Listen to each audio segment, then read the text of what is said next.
saya melihat ada kemungkinan di dalam Prapit ini Mas Roy bisa bebas. Artinya berhenti proses peradilannya. Peradilan pokoknya, Pak? Iya dong. Kalau pahamnya di sini memang nanti menang Prapitnya, Mas Roy dikabulkan Prapitnya, ya Mas Roy kan tidak masuk ke proses pengadilan lagi. Selesai sudah kan? Kendati sudah dilimpahkan ke kejaksaan ya, Pak ya? Iya. Tapi kan tertunda. Iya, iya. Karena ada Prapit kan tertunda. Kalau tertunda Prapitnya menang ya sudah. Kalau nanti ya oke lah, ini dilakukan berjilid-jilid. Nah, setiap Prapit nanti kalau putusannya juga menang, berarti kan selesai. Kemudian apa yang mau didakwakan kepada Mas Roy ketika nanti pasal-pasal yang didakwakan itu ternyata di Prapit semua gugur. Tanggapan terkait sidang Pak Roy Suryo pra peradilan di PN Jakarta Selatan, beliau kan dimenangkan ya, Pak ya. Tanggapannya seperti apa, Pak, terkait dengan sidang? Oke, terima kasih. Putusannya kalau tidak salah kabul sebagian. Dikabul 3, Pak. Ya, kabul sebagian berarti ya. Iya, sebagian. Kabul sebagian. Sejak awal ya, mungkin saya sedikit beda juga dengan beberapa teman yang ada di tim PH-nya ya. Itu kan ada yang setuju, ada yang tidak setuju gitu. Saya sejak awal saya setuju ini dilakukan pra peradilan karena memang dalam proses penangkapan kemarin itu ya seharusnya tidak ada penangkapan. Saya udah bicara waktu itu di CNN ya, itu tidak ada harusnya proses penangkapan. Karena apa? Mas Roy dan Dr. Tifa itu wajib lapor loh, ya, dan kurang lebih selama 7 bulan wajib lapor itu. Jadi kenapa harus dilakukan penangkapan? Kalau memang mau menahan, cukup dipanggil, ya. Itu kan sudah diatur di KUHP ya. 2 kali dipanggil tidak hadir, baru dilakukan penangkapan gitu, ya. Terus kemudian ditahan. Ini kan tidak. Dipanggil, wajib lapor sampai kurang lebih 7 bulan kalau nggak salah tuh wajib lapornya. 7 bulan. 30 kalian, Pak. Ngapain gitu loh? Pakai ditangkap segala gitu ya. Malah proses penangkapannya itu yang memang menurut saya itu sudah layak untuk dilakukan pra peradilan, ya. Karena itu sudah tidak manusiawi menurut saya itu, ya, dalam melakukan penangkapan terhadap Mas Roy. Hanya sedikit saya yang kurang setuju, ya, perlu saya sampaikan di sini. Kenapa Prapitnya harus berjilid-jilid gitu loh? Sebenarnya sih bisa dijadikan satu ya dalam satu proses pra peradilan itu bisa mengenai. Saya dengar kalau nggak salah Prapit jilid 2 ini akan mengajukan Pasal 32 Undang-Undang ya, keberatan asal penersangkaan. Penetapan pasal 32 dan 35 ya, itu yang akan dimasukkan dalam pra peradilan jilid kedua ini. Sekali lagi sebenarnya bisa mau jadi satu, tapi saya nggak tahu, mungkin punya alasan tersendiri PH-nya sehingga berjilid-jilid ya Prapitnya gitu. Ini nanti kalau memang terus dimenangkan oleh Mas Roy, tentu Mas Roy kan bebas. Yang jadi pertanyaan sekarang, kalau Mas Roy bebas, ada sidang nggak? Tidak. Nggak ada sidang. Nggak ada sidang kan? Tidak. Terus Jokowi? Putifa berarti. Jokowi gimana? Si jasanya gimana? Ya. Tidur tenang Jokowi, ijazahnya tidak muncul di ruang pengadilan. Inilah persoalan yang mestinya harus kita pikirkan. Ketika nanti Roy bebas, terus selama ini kita sudah bicara, sudah beberapa kali kita muncul membicarakan, ya, 1 tahun ada ya Mas Roy ya? Ada lebih, Pak. Ada 1 tahun ya? Ada ya? Kita membicarakan masalah persoalan ijazah ini, tapi terus kemudian dari hasil nanti Prapit ini dimenangkan oleh Mas Roy dan Mas Roy bebas, ya, berarti selesailah sudah. Tidak ada proses peradilan untuk dirinya Mas Roy itu sendiri. Saya nggak tahu nanti Dr. Tifa tanggal berapa? 9. Tanggal 9 besok itu Perlawanan. dalam acara perlawanan atau eksepsi ya, yang dilakukan nanti oleh PH-nya ya. Ini tentu suatu hal yang kita tunggu-tunggu, karena kita sangat berharap berarti di proses persidangan Dr. Tifa. Kita sangat berharap di situ. Mudah-mudahan ya, kalau toh nanti putusannya juga bebas, tapi paling tidak hakim berani untuk meminta kepada jaksa menghadirkan Jokowi dan juga ijazah aslinya, ya kan, untuk dilakukan dalam proses pembuktian di ruang sidang. Nah, kalau ini nanti umpamanya tidak dilakukan, sama aja. Katakanlah sekarang di prosesnya Dr. Tifa ya, hanya mempersoalkan ijazah yang di-upload oleh Dian Sandi. Maka hakim di dalam nanti, saya yakin di dalam pertimbangan, kalau dia tidak menghadirkan ijazah Jokowi dan Jokowi, dia akan mempertimbangkan dengan ijazah yang diupload oleh Dian Sandi dan kemudian dilakukan penelitian oleh Mas Roy dan Dr. Tifa. Kan hanya terbatas di situ. Nah, sekarang tinggal kita menunggu keberanian hakim. Hakim berani nggak nih untuk menghadirkan Pak Jokowi dan ijazahnya? Tentu melalui jaksa penuntut umum. Kalau ini nggak berani, selesailah sudah. Kalau dari prosesnya Mas Roy selesai, ini selesai, dua-duanya tidak bisa menghadirkan ijazah Jokowi, dua-duanya juga Jokowi tidak bisa hadir di ruang sidang, lalu apa yang bisa kita harapkan dari proses ini? Udah capek nih, kita udah setahun loh.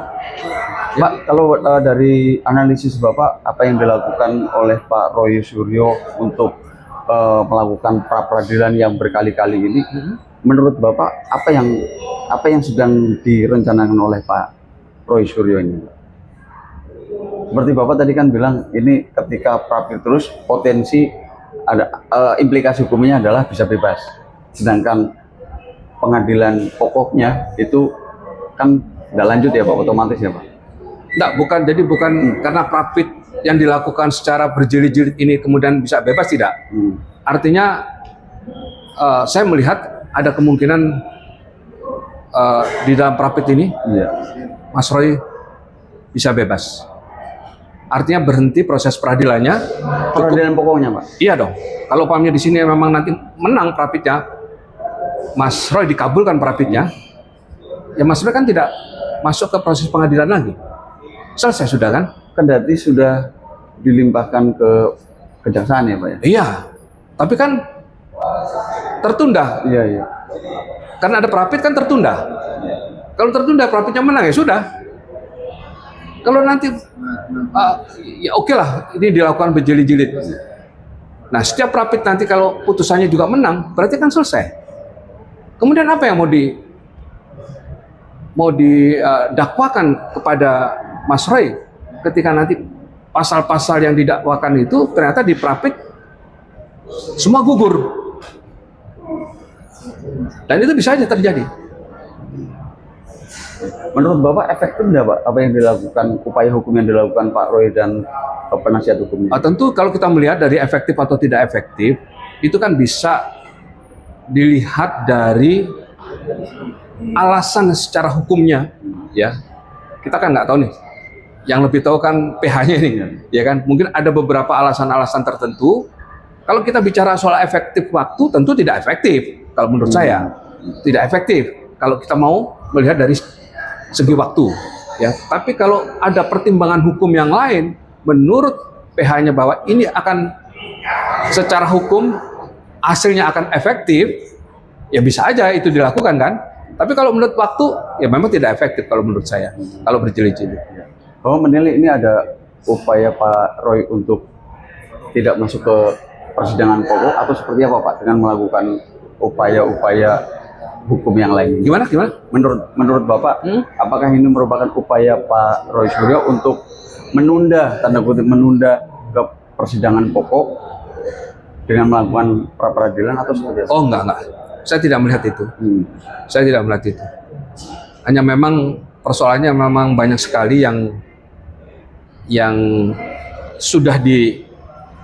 sudah didapatkan oleh Mas Roy dan tim PH-nya, bukti-bukti pelanggaran ketika terjadi penetapan Mas Roy sebagai tersangka dan juga penangkapan Mas Roy. Gitu. Nah dari situlah Mas Roy berpikir untuk melakukan pra peradilan. Walaupun juga ya, ada beda sih memang antara penangkapan yang dilakukan terhadap Dr. Tifa ya dan Mas Roy kan jelas beda. Ya. Beda sekali itu. Pak, implikasi hukum dari Prapit yang katakanlah dimenangkan oleh Pak dikabulkan tiga poin itu ya Pak, penangkapan, penahanan, dan satu lagi kan ada tiga kan Pak. Nah itu implikasi hukumnya apa sih Pak terhadap penanganan proses penegak hukum ini Pak? Kan ada yang salah berarti. Ada yang salah apa enggak? Iya. Ya seperti tadi saya katakan, kalau di proses penangkapan karena tim PH-nya Mas Roy mengajukan pra peradilan, ya tentu ada kesalahan di situ. Ya. Dan terbukti walaupun kabul sebagian ya, dan terbukti itu gitu. Ya. Nah nanti tinggal tim PH-nya Mas Roy ya, mengajukan rehabilitasi terhadap putusan ini, kan bisa diajukan rehabilitasi nanti. Nah kita sekarang tinggal menunggu sidangnya Dr. Tifa dalam acara perlawanan atau eksepsi ya. Jadi nanti kita sama-sama hadir sana, insya Allah. Mudah-mudahan saya nggak ada keperluan atau hal-hal yang sangat mendesak yang tidak bisa saya hadir ke sana. Mudah-mudahan saya bisa hadir ke sana, insya Allah. Saya akan ikuti sidangnya Dr. Tifa dan Bonatu Asilalahai ini. Karena ini penting buat saya pribadi penting dan buat masyarakat Indonesia penting.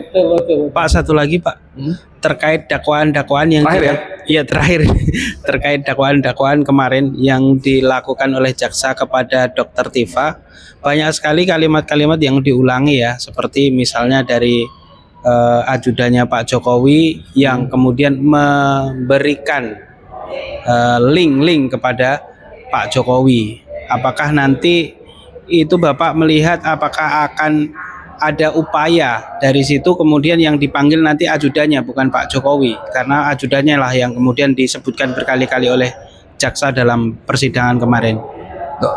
Ya tentu dong, kalau dia sudah diperiksa sebagai saksi, ketika nanti di persidangan harus dihadirkan. Ya, harus dihadirkan. Persoalannya sekarang adalah saksi yang konon katanya berjumlah 130 orang. Ya. Kemudian data yang diterima oleh PH-nya Dr. Tifa menjadi 90. Yang 40 itu kemana? Itu kan pertanyaannya. Ya. Kalau memang dari penyidik ya, dari penyidik pada waktu menyidik ini ya, kasus Dr. Tifa ini ya, mendelete yang 40 itu menjadi 90, ya nggak apa-apa. Berarti kan yang 40 itu memang tidak ada. Yang 40 ini memang tidak ada. Gitu. Tetapi ketika ini belum di-delete oleh mereka, masih masuk daftar ya, yang 130 saksi itu masih masuk di daftar yang diajukan ke jaksa, maka si PH-nya Dr. Tifa wajib protes. Kenapa kok ini tinggal 90? Oke. Ya, kecuali memang sudah di-delete yang 40 itu. Tapi kalau belum ya wajib protes. Dan itu nanti di dalam proses pemeriksaan saksi itu harus diungkap. Yang 40 orang itu kemana? Itu harus diungkap. Tidak bisa tidak diungkap, harus diungkap. Oke. Sekali lagi, boleh nggak Pak? Katanya Kemarin pertanyaan terakhir tadi. terakhir sekali. Satu lagi Pak. Kemarin banyak sekali dari kejaksaan itu menyampaikan bahwa Roy Suryo ya. Ini adalah link dari Roy Suryo menyampaikan, padahal kita tahu kemarin yang menjadi di pengadilan yang disidangkan itu adalah Dokter Tifa. Apakah secara hukum memang dibenarkan seperti itu atau seperti apa, Pak, melihatnya? Ya, itu yang menyampaikan siapa? Jaksanya. Ya, jaksa mungkin punya alasan tersendiri ya, kenapa menyampaikan ini dari Roy Suryo, ya kan? Atau ini berkaitan dengan Roy Suryo. Ya. Tentu pertimbangan hukum tersendiri yang jaksa buat, ya, sehingga keluarlah informasi-informasi seperti itu ketika sidang yang kedua ya kalau nggak salah ya. Yang pertama kemarin. Sidang pertama. Sidang yang berapa sih udah nih? Baru yang kedua baru besok ini, Pak. Oh, kedua baru besok ya? Iya. Oh iya ya. Kemarin Betul, baru betul, dakwaan jaksa. Iya. Oke benar-benar. Yang pertama kemarin itu ya. Iya. Ini nanti tanggal 9. 9 Ini yang kedua. Iya. Ya, nggak ada masalah sepanjang itu mempunyai artinya gini, jaksa kan mempunyai argumentasi hukum. Iya. Jaksa mempunyai analisis hukum yang dibuat oleh mereka menjadi sebuah dakwaan, ya. Jadi ya nggak masalah, sah-sah saja karena itu soal nanti bagaimana proses kelanjutan, apakah dakwaan jaksa ini diterima seluruhnya oleh hakim atau tidak, ya, atau semua tertolak, ya itu nanti tinggal menunggu aja bagaimana hakim membuat satu pertimbangan untuk memutus satu perkara Dokter Tifa ini. Ya mudah-mudahan sih, saya berharap, sekali lagi saya berharap hakim jangan takut, ya, kalau bisa memang harus mempertimbangkan secara komprehensif, ya, menghadirkan bukti-bukti secara komprehensif sehingga putusannya pun juga akan membuahkan satu hasil. Yang kita cari apa? Yang kita cari adalah kebenaran material. Ya. Semoga itu bisa kita lihat nanti hasilnya, dan ini bukan untuk Dokter Tifa tapi untuk masyarakat Indonesia seluruhnya. Oke ya? Baik. Sip ya? Terima kasih. Yuk.